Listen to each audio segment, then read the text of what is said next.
This sermon was preached at University Park Baptist Church in Houston, Texas. For more information about UPBC, visit upbchouston.org. Travis is going to be back next week with continuing our series in the Gospel of Luke. This morning, though, we're going to be in Ecclesiastes chapter 7. Ecclesiastes chapter 7. So you can kind of start turning there if you have your Bible. If you don't, we have some Bibles on the racks on the side. I've been thinking a lot about wisdom literature lately in my personal reading. So when Travis asked me to preach, I started thinking about what I've been reading in my own study, and I started thinking about how that applies to my own life. And it's a very sobering realization when you realize that I've gotten to the age now where I almost certainly have fewer years ahead of me than I have behind me. I'm kind of like, I've crossed that hump now. And every time I think about it, it startles me because time seems to be flying by. The older I get, the briefer the days seem to get. I don't know if anybody else feels like that. Probably no one else is counting, but we have just started the 20th week of 2025. And to tell the truth, I'm not even sure what happened to 2023 and 2024. In fact, my mind rebels against the reality that it is no longer 1998. And I am no longer in my early 20s. And I'm surprised to find that I actually have a child that is almost as old now as I was in 1998, where I kind of got mentally stuck. And what if I blink twice and suddenly she's my age now, staring 50 in the face? And she has her own children in their early 20s. And it's a sobering thought that if I live long enough, those hypothetical grandchildren that I will have, they will be some of the last people on the face of the earth to remember that I even existed. Most of us in here know our grandparents or knew our grandparents. But what about your great-grandparents? You probably know their names, maybe. But do you remember anything else about them? I think very few of us in here probably could claim to actually know our great-grandparents. Life is brief, and death is certain. Which brings us to our text today in Ecclesiastes. Ecclesiastes is one of the more curious books of the Bible. It's a book that when you read it, it can cause you to feel a little perplexed at times, because I like it a lot, especially because it doesn't say what you want it to say all the time. In some ways, it has a little bit of the same mood as the book of Job at times. It's sort of a desire to question why the world is the way it is. So let's look at our text. We're going to be in chapter 7. We're looking at the first 14 verses. Ecclesiastes 7:1. A good name is better than precious ointment, and the day of death than the day of birth. It is better to go to the house of mourning than to go to the house of feasting. For this is the end of all mankind, and the living will lay it to heart. Sorrow is better than laughter, For by sadness of face the heart is made glad. The heart of the wise is in the house of mourning, but the heart of the fool in the house of mirth. It is better for a man to hear the rebuke of the wise than to hear the song of fools. For as the crackling of thorns under a pot, so is the laughter of the fools. This also is vanity. Surely oppression drives the wise into madness, and a bribe corrupts the heart. Better is the end of the thing than the beginning, and the patient in spirit is better than the proud in spirit. Be not quick in your spirit to become angry, for angry lodges in the bosom of fools. Say not, why were the former days better than these? For it is not from wisdom that you ask this. Wisdom is good with an inheritance, an advantage to those who see the sun. For the protection of wisdom is like the protection of money, and the advantage of knowledge is that wisdom preserves the life of him who has it. Consider the work of God. Who can make straight what he has made crooked? In the day of prosperity be joyful, and in the day of adversity consider, God has made the one as well as the other, so that man may not find out anything that will be after him. So there's a lot going on in here, and some of it is not what we want to hear. But before we jump into this particular passage, let's just kind of remind ourselves about the broader context of the book of Ecclesiastes. So who wrote the book of Ecclesiastes? Doesn't tell us. The book starts out, the words of the preacher. Then it also tells us he's the son of David, king in Jerusalem. And so this preacher who is giving us these words of wisdom, traditionally we understand it to be Solomon, and I think that's probably a good interpretation here, especially since the book talks so much about wisdom, and Solomon is reputedly very wise. Then it kind of lines up. And our genre is wisdom literature, but this isn't your typical wisdom literature. So your typical ancient Near Eastern wisdom literature looks a little bit more like the book of Proverbs, where you have these discrete, sometimes grouped in themes, but these discrete sayings that the aim is to make you wise. The book of Ecclesiastes is not structured the same way. These aren't discrete sayings that might help you get through life. What we have here is the preacher of the text. He's telling a story, and he's recounting sort of an intellectual and spiritual journey that he has gone on. And so we have, in some ways, we have both wisdom literature mixed with this autobiographical memoir of sorts, which is quite interesting. And then there are a number of themes in the book of Ecclesiastes, and we're going to talk about some of these. Wisdom being the search of wisdom being one of the main ones, but probably the issue of the brevity of life is the theme that sort of strikes us the hardest as we read it.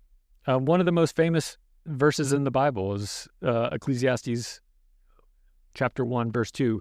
Vanity of vanities, says the preacher, vanity of vanities, all is vanity. This idea of vanity and how it relates to wisdom is kind of central to our text. And it seems that what the preacher is trying to say through this spiritual journey that he's been on is that there is a necessity of fearing God in the midst of this fallen and confusing world that we're in. And you're not going to be here very long. This idea of vanity, when we say vanity, we say somebody is vain, we tend to mean they think highly of themselves. And that's not what the word vanity means in the text here. That's kind of it's an older use of the word vanity. What we mean by vanity in Ecclesiastes is more the idea of a fleetingness, that this is brief, this is quick, mixed with a tinge of absurdity. It's so short, is it even worth it? Right? Have you ever been to one of those fancy restaurants where they give you like that, little bit of cream dollop, like on a cracker or something that you paid an outrageous amount of money for, and you think to yourself, it's one mouthful. Could it really be worth it? Is it really worth it? And that's what it's so fleeting. This $100 plate of food. Is it worth it? And that's essentially what the preacher means when he says vanity of vanity. It's all vanity. Is it really worth it? This is so short. What's the point?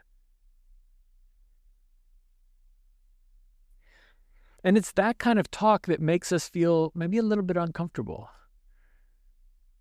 And the preacher is not necessarily, in some of these passages, prescribing how you should feel. What he is saying is, his words are descriptive. They're observational. He's just saying this is the way we do feel. And he's being provocative. He's trying to elicit an emotional reaction from you so that you will pay attention to what he's saying. He's trying to set a mood for you that is going to put you in the right frame of mind for understanding the message that he has. And this provocativeness sometimes leads to seemingly contradictory statements. If you look at chapter 1, verse 18, he says, "For in much wisdom is vexation, and he who increases in knowledge increases sorrow." Hey, why would you even want wisdom then, right? Much wisdom. I was having a conversation with a friend last week. Why would you even want to know things if they're just going to make you sad, right? Why keep up with the news? You will be sad, right? He says, "For in much wisdom is vexation." But then, right after that, he says, "Then I saw that there is more gain in wisdom than in folly." So at one point he says, you get wisdom, you're going to be sad. Then right after that, he says, but it's better to have wisdom than be in folly. And then just a few verses after that, in chapter 2, verse 16, he says, "For the wise as the fool, there is no enduring remembrance, seeing that in the days to come, all will have been forgotten." And so then he says, right after he says, wisdom is better than being foolish, he says, but the wise man and the fool are going to come to the same end and everybody's going to forget you. These aren't really contradictions, but they sort of feel like it at the heart level. It kind of reinforces that idea of what's the point of all of this? Where are we going? In light of the fleeting nature of life, the preacher decides he's going to test pleasure, he's going to test wisdom, and you can read about that in the first few chapters of Ecclesiastes, but we're not going to look at that so much this morning because he doesn't really come to any clear-cut answers in these first chapters. In fact, he ends the first half of Ecclesiastes with a series of questions at the end of chapter 6. So this is really where we're going to start, at the end of chapter 6, because these questions that he poses at the end of the first half of the book, where he's done his testing, where he's sampled all the world has to offer in both pleasure and wisdom, he's left with these questions, and that's where we're going to kind of pick up from and use them as the lens by which we look at chapter 7. So in chapter 6, verse 10, he writes, whatever has come to be has already been named, and it is known what man is, and that he is not able to dispute with one stronger than he. The more words, the more vanity, and what is the advantage to man? The more words, the more vanity, and what is the advantage to man? That's our first question. For who knows what is good for man while he lives the few days of his vain life, which he passes like a shadow? So that's our second question. What is good for man as he lives this brief life? And then our third question, for who can tell man what will be after him under the sun? And we're going to, like I said, we're going to use these questions as our guide for chapter 7. So that first question, what's the advantage? He's essentially saying, there's a lot of complicated words there. The more words, the more vanity, and what is the advantage to man? What he's essentially saying is, what's the benefit in complaining about how brief life is? What good is it? What good is it to use words? What good is it? You only have so much life. And what good is it to use some of that life, wasting it on words about how brief this life is going to be? The short answer to this question is none. It's not going to do you any good to complain about the brevity of life. But the answer is none, but. Okay, there's some more things here that he wants us to see. So let's look at the first few verses of chapter 7. A good name is better than precious ointment, and the day of death than the day of birth. It is better to go to the house of mourning than to go to the house of feasting, for this is the end of all mankind, and the living will lay it to heart. Sorrow is better than laughter, for by sadness of face the heart is made glad. The heart of the wise is in the house of mourning, but the heart of the fool is in the house of mirth. Here we have some more of these seemingly surprising statements coming from the preacher. So like I said, what good does it do to complain about the brevity of life? There is no benefit. But we can derive some benefit if we look at things from the right perspective. The preacher is asking us not to... He's telling us it doesn't do any good to rebel against your impending death. But he's asking us to learn something from it. So the question we have is, how can death be our teacher? And I think that's what he's pointing us to here in the first part of chapter 7. How can death be our teacher? But before we look at what we can learn, let's kind of untangle some of this, what is a little bit provocative language. The day of death is better than the day of birth. Most of us in here would rather go to a baby shower than a funeral. Amen? Yeah. It is better to go to the house of mourning than go to the house of feasting. Again, I'd rather go to a party than a funeral. But our preacher here tells us it's better to go to the funeral. Sorrow is better than laughter. How many of you in here would rather be sad than happy? But the preacher tells us there is a value in sorrow. And when it says better, better can mean some different things, right? Sometimes when the Bible uses the word better, like righteousness is better than wickedness, it means the better thing is good and the less better thing is just bad. I don't think that's what's going on here, though. I don't think the preacher is telling us that it's bad to be born. I don't think the preacher is telling us that it's bad to go to a party where there is a feast. I don't think the preacher is telling us that it is bad to laugh. We have to think about it. It is a comparison. And all of these things are good things. And if you flip over a page and look at chapter 3, it says there is, at the beginning of chapter 3, for everything there is a season and a time for every matter under the sun, a time to be born, a time to die, A time to plant, a time to pluck up what is planted, a time to kill, a time to heal, a time to break down, a time to build, a time to weep, a time to laugh.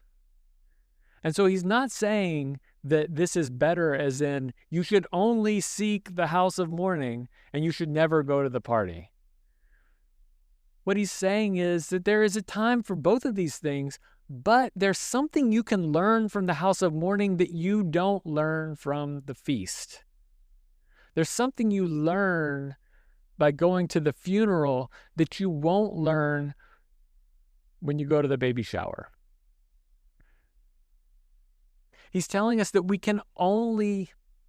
that if we only live in the good times, if we only live in the frantic hilarity of life, we're going to end up like Michael Scott on The Office. He's funny, right? He tells jokes. Outwardly, he is happy. But what else is he? He's totally delusional. And he's miserable. If you only live in the house of laughter, if you don't understand what it means to step foot in the house of mourning, you are deluding yourself and you're not going to be happy. As it says in verse 3, right? For by sadness of face, the heart is made glad. Without that sadness of face, you have deluded yourself into an empty form of joy that cannot sustain you.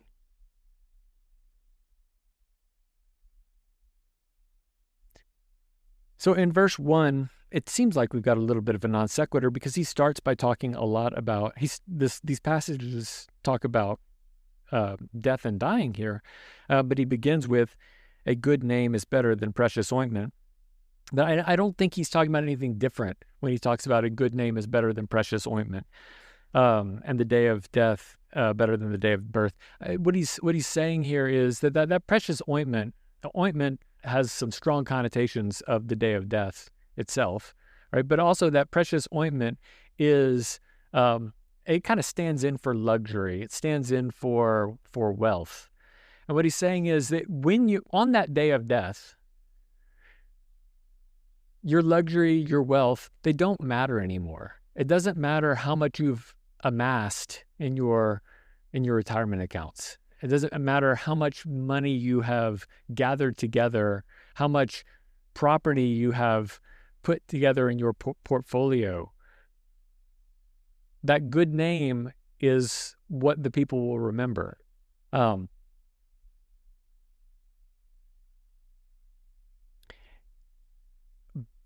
But in these verses afterwards, he's not so much talking about your death, although you should be reminded of that. He's talking about the death of our loved ones. We are the ones going to the house of mourning because someone we loved has passed away.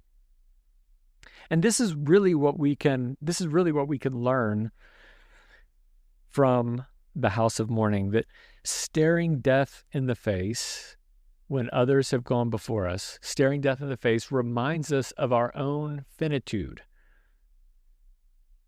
It reminds us that we too will die one day. And frankly, too many people don't believe that they're ever going to die. And I know y'all are thinking, no, that's not true. Everybody believes they're going to die. And this is where I'd like to point out the difference between knowledge and belief. You might know something, but do you really believe it? Do you live like it's true? Do you trust that it will one day happen? Intellectually, we all know we're going to die one day, but for some reason we all seem shocked whenever it actually happens, right? It's the only certain thing in life, but it's always unexpected. How could this happen? By being reminded of our finitude, we're confronted with the fact that we're not going to live forever. And here's the big corollary, the big next step. And if I'm not going to live forever, then I might not be God. How can we claim to chart our own destinies if we can't even figure out when our own expiration date is? If we pay attention to our impending death, we're going to become like that wise man in verse 4 who understands that the fear of the Lord is the beginning of wisdom. So in one sense, the brevity of life itself doesn't do us any good. But acknowledging life's brevity leads us to wisdom. And this is going to kind of bring us to that second question that the preacher was asking at the end of chapter 6. Our second question, he essentially is saying with that second question, for who knows what is good for man while he lives the few days of his vain life? To paraphrase that into easy language, what should we be doing while we live this brief life? What should we be occupying ourselves with? And the short answer to that is wisdom. Growing in wisdom is good for a man while he leads this brief life. And I think that's what the next section of our text here, verses 5 through 12, are kind of giving us snapshots of what the wise man's life looks like. And really, verse 12 gives us some reason to hope that it is beneficial to have wisdom. He says, for the protection of wisdom is like the protection of money. An advantage of knowledge is that wisdom preserves the life of him who has it. So wisdom can be something of a buffer between us and the trials of life. Yes, life is still short, but there's a way in which wisdom can insulate you from some of these trials of life, just like money can. We say that money isn't everything, right? But it's nicer to have some than not. Why? Because when you need a new roof on your house, you can take care of it. When something goes wrong, when your car breaks down, when somebody steals your catalytic converter, not that that has happened to me, but others in the room have had it happen more than one time. You can get it fixed, right? Money can be a buffer, and wisdom can be a buffer just like money can, he says. So what we have is some examples here in the next section. It is better for a man to hear the rebuke of the wise than to hear the song of fools. And again, I don't think he's saying the song of fools is a bad thing. We want to hear, we want the singing. We want the joys of life. We want to participate in the prosperities, right? But better than that is for a man to hear the rebuke of the wise. Even better than that might be to be the wise man who is in the place to offer a friendly rebuke, a rebuke in love to help someone else along the way. Surely oppression drives the wise into madness. And a bribe corrupts the heart. Oppression here, the word sort of means exploitation or taking advantage of other people. It falls heavy on the wise man for him to see the world take advantage and exploit the poor. Verse 8 is an interesting one. Better is the end of a thing than its beginning, and the patient in spirit is better than the proud in spirit. This is a reminder that you can't really know how something is going to turn out until it's turned out. There's a joy in anticipation. Your vacation is coming up. I read that the happiest you will be about your vacation is before you have actually taken it. That you are actually, that psychologically you are actually happier about your vacation before you go on it. And while you're on it, you're having a good time, but you were happier about it before you left. And when you get back, you might not be happy about it at all, right? This ties in to the kind of what we were looking at earlier. Just because you're happy about it doesn't mean that it's the best thing. You don't know how your vacation is going to be. And it's okay to be happy about things that haven't happened yet. It's okay to look forward to the future. But if you're always looking forward to the future, then you are not thinking about where you have been. You're not really, there's no wisdom in anticipation. There's joy, but there's not really wisdom in it. The wisdom comes on the back end where you do kind of a post-mortem, as a kind of a bad pun for what we're talking about here. You think about where you have been and how you got there, and that will help you move forward. It's the end of something. The end of something can actually make you wise, whereas the beginning is the time for pleasure.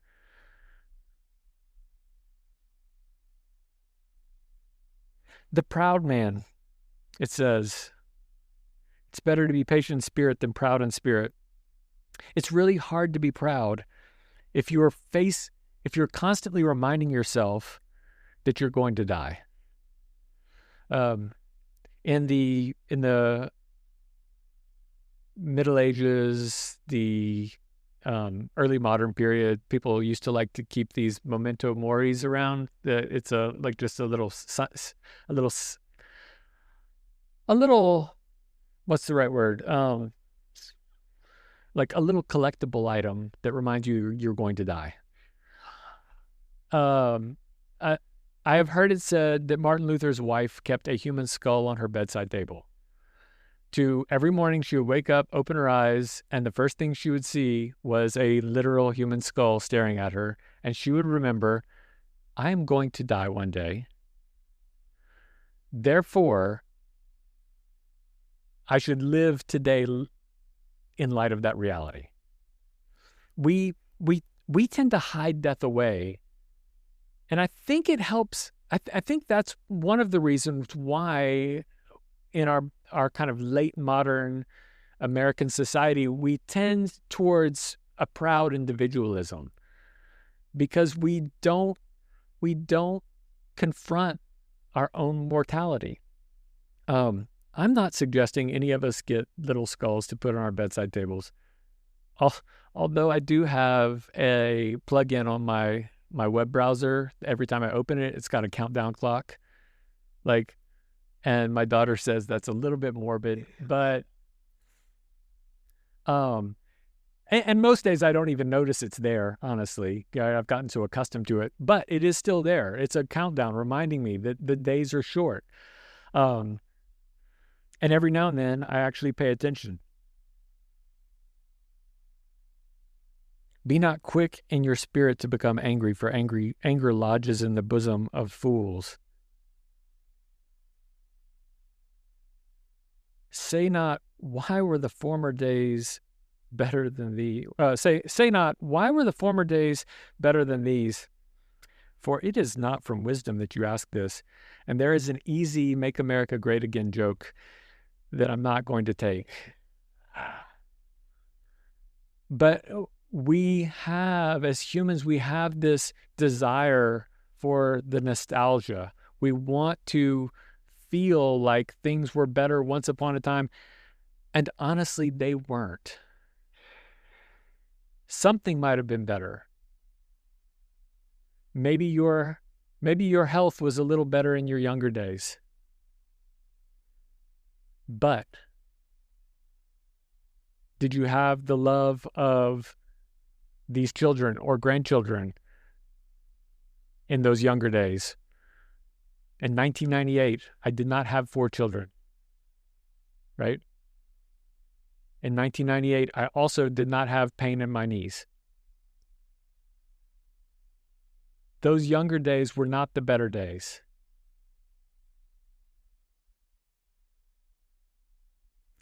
Don't ask why these former days were better than these.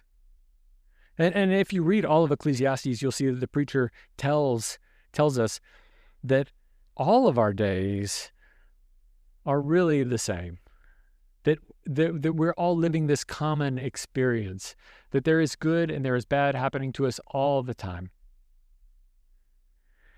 He says wisdom is good with an inheritance, an advantage to those who see the sun.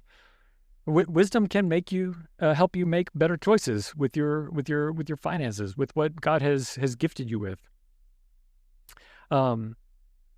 So acknowledging our finitude, acknowledging the reality of death can spark some wisdom, right? And possessing wisdom can lead to some skillfulness in living. So now you know, as they say. So now you know. And as G.I. Joe told us, knowing is half the battle. But what's the other half the battle? Where do we go from here? Because if we know we're certainly going to die, maybe we end up like the preacher at the beginning of Ecclesiastes, complaining that even the most skillful living is fleeting vanity.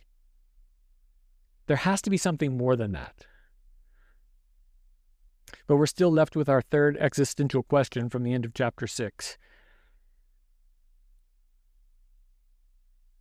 For who can tell man what will be after him under the sun? Who can tell man what's coming next? And the short answer to that question is only God. Which doesn't mean he's actually going to tell us everything. The preacher of Ecclesiastes tells us to remember that whether God tells us his plan or not, God is in control.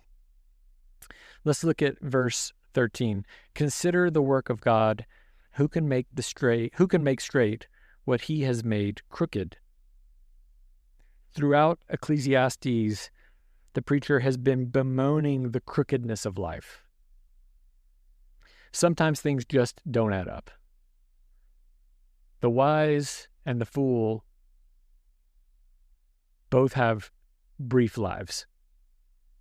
Sometimes wicked people prosper. Sometimes the wise man is forgotten, he says. Things just don't add up. Being righteous doesn't guarantee a long and prosperous life. I'm sure you can think of things that you've experienced in your own life that just don't seem to add up. Sometimes it just seems like bad things happen to people who don't deserve it. There's natural disasters. We've got social prejudices, layoffs, physical sicknesses, mental illness. The list goes on and on. But the most crooked work of the Lord is death itself. And our passage teaches us that acknowledging death can have positive results because it sparks wisdom, but that doesn't mean that death is a good thing. There can be good that comes out of death as we seek after the Lord in wisdom, as we fear him, but that doesn't mean death is a good thing because we recognize that death is wrong. This is the universal, doesn't matter how, there are some philosophers who've tried to explain this away, but they fail utterly because it's the universal human heart condition that realizes that death itself, whether it's ours or someone else's death, is just a wrong thing. It's not supposed to be like this. Human beings were made for life. They weren't made for death.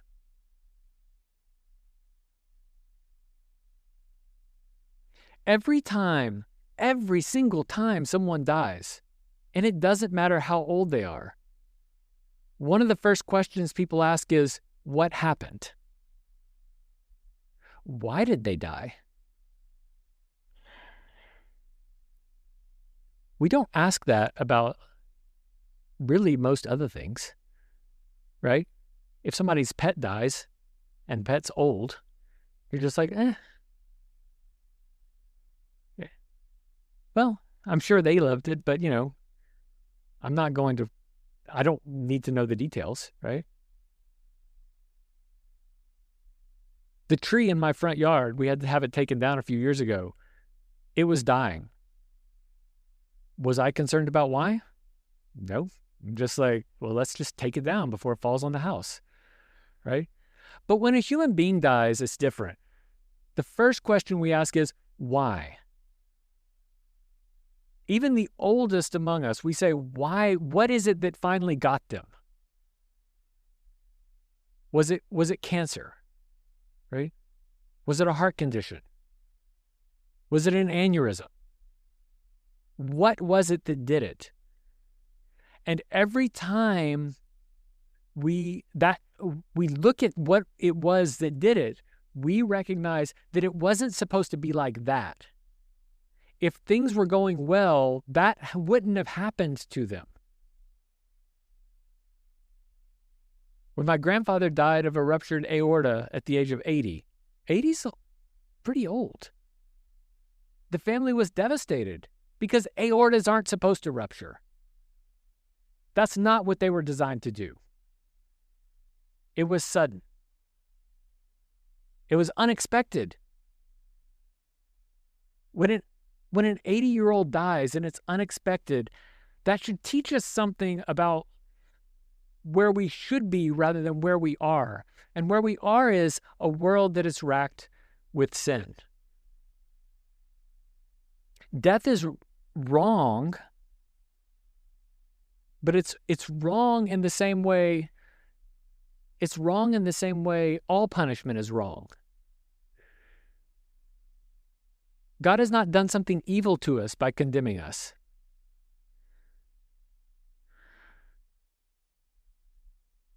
As a young person in this church recently reminded me, what would be worse than God condemning us through death is to let us live immortal lives in our sinfulness. That would be a greater punishment than the punishment that he metes out in death. If you sent someone to prison, that would be wrong, unless, of course, they were a criminal. If you spank your child for no reason, that would be wrong. But if you have a reason, then that could be loving correction. And so there's a crookedness to death. Death is wrong, but it's not evil. Because we have to look at it as a punishment. If you flip over to Ecclesiastes 7:20, right after this idea of meditating on death and wisdom, the preacher says, "Surely there is not a righteous man on earth who does good and never sins." So he's acknowledging the fact that we deserve this thing that we have. And so the question that we have in verse 13, he says, "Consider the work of God. Who can make straight what he has made crooked?" And what's the answer to that question? Who can make straight what God has made crooked? That's the good news of the gospel of Jesus Christ, that only God can make straight what he has made crooked. It is not up to us to straighten out this problem we have with death. In his graciousness, Jesus came to earth to live amongst us as we are, subject to frail bodies, yet being without sin.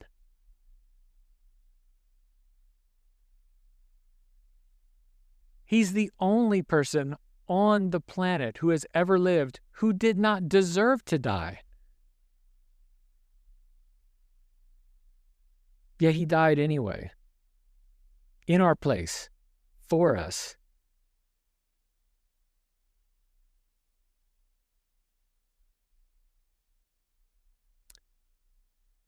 God took Jesus' life that was cut short and uses it to overcome the brevity of our lives.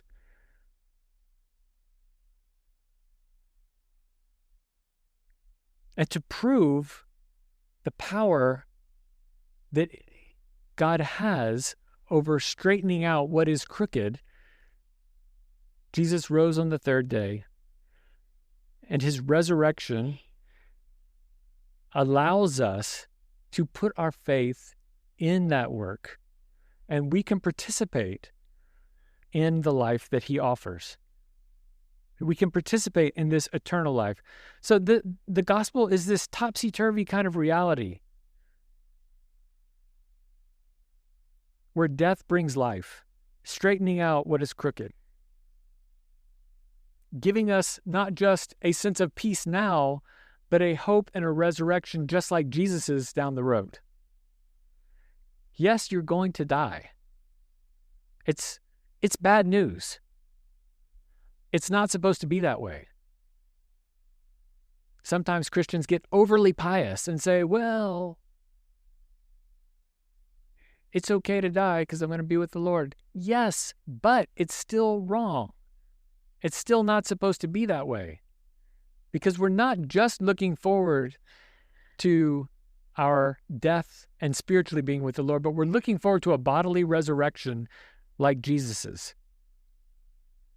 Ultimately, we must place our trust in Jesus' goodness and his sovereignty, which is where the preacher ends this section with in verse 14, "In the day of prosperity be joyful, and in the day of adversity consider, God has made the one as well as the other, so that man may not find out anything that will be after him." All of this is of God's doing. We don't like to think that God gives us adversity. But the text here clearly says that that is the case. He does give us adversity. And sure, the day of prosperity and the day of adversity can mean material blessings and material hardship. But as the preacher would say, these are vanities. That's not the main point. There's a deeper cosmic prosperity and adversity at work here. And strange as it may sound, that prosperity and adversity are not polar opposites. That's the great mystery of God's global plan for redemption. Prosperity comes to us through adversity. Salvation comes to us through judgment. And it takes faith, powered by the Holy Spirit, to trust in these things because they don't make sense to the natural man's mind. And so I pray that when death's icy grasp comes for me,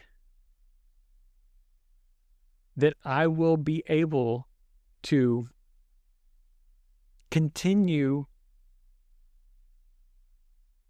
my trust and faith in God's sovereignty in these things, knowing that not only is he a God that's in control, but that he is a good God who, despite the adversity, whether it's temporal or the judgment of death that comes upon us all, that despite that, I will be praising him, looking forward to the prosperity that he offers in Jesus Christ. So let us pray that he will give us grace to understand our finitude. Let us ask that he will grant us wisdom for this life, a wisdom that ultimately is our only hope, the wisdom found in Jesus Christ for the next life. And let us trust in his goodness that we accept all these things from his hand. Pray with me.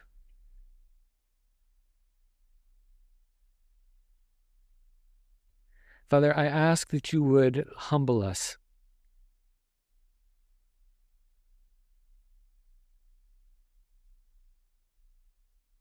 Let us understand that you alone are in control.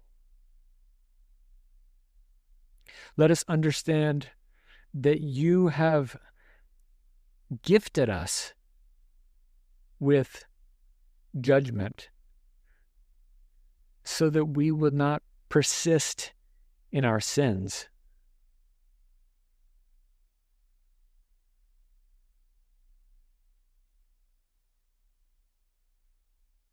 We ask, we plead with you, Father, that you would allow us to fully understand the blessing that you have given us,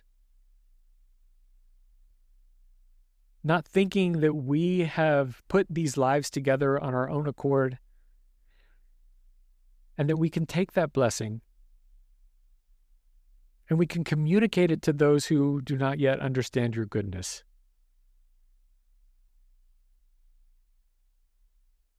Let your words in this passage of the coming